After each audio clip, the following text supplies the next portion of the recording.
Alan's hanging low to try and get the draft off the lead car in the LMP3 category. Here comes James Allen. This is for the win in the Rolex 24. There's nothing in it. To the line. Whoa! Who gets it? Allen gets James it Allen at gets the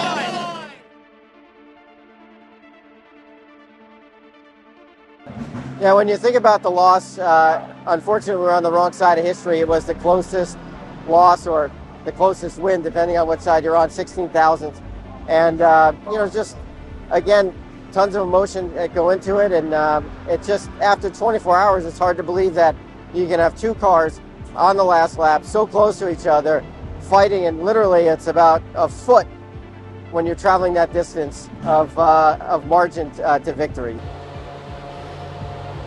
It's a hard one to. You put your life and soul into it. Or we do as a team. I don't look at this isn't a job. This is our life. The kids take a back seat. Everything takes seconds to this.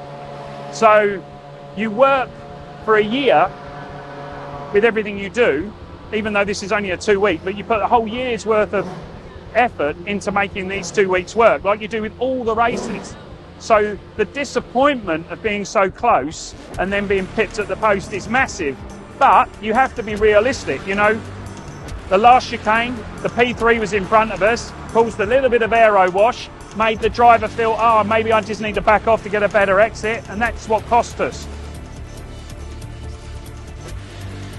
Yeah, so many emotions when we think back to 2023. We led most of the race, was back and forth at the last lap, couple of laps, and just to be in the hunt on the last lap, leading the last lap, and to come up a little bit short was incredibly emotional. There's not many times in your life where you're going into the last lap and the last turn thinking you're going to win the race, hope you're going to win the race, and have it snatched away. Kudos to our competitors, but it was obviously a very emotional moment. Yeah, for me, this is my 20th straight Daytona 24-hour. I've won this event 4 times, and so super special race. Very, very exciting, very, very historic. Just an incredibly impactful event. So much history and all that. So yeah, it's a blast. Obviously getting to drive the Crowdstrike P2 car this year is going to be fun and a whole new challenge. It's a stacked field this year.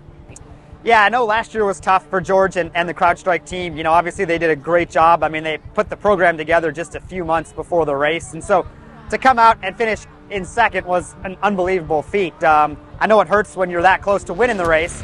So yeah, hopefully this year we're able to, find a way to be, I think they lost by 16 thousandths of a second. So hopefully we can find a way to be 17 thousandths of a second faster and win the race over 24 hours. But yeah, it's going to be fun. I think we're going to give it our best shot, deep field, and we're definitely focused on winning for sure. You can't dwell on it. You need to know what went wrong and you need to analyse it. So it was our first Daytona where we led on the last lap.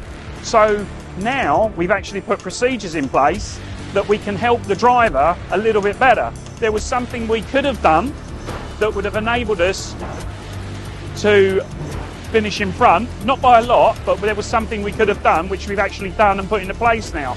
But sometimes you have to learn the hard way, and it was a bitter pill, but we've learned.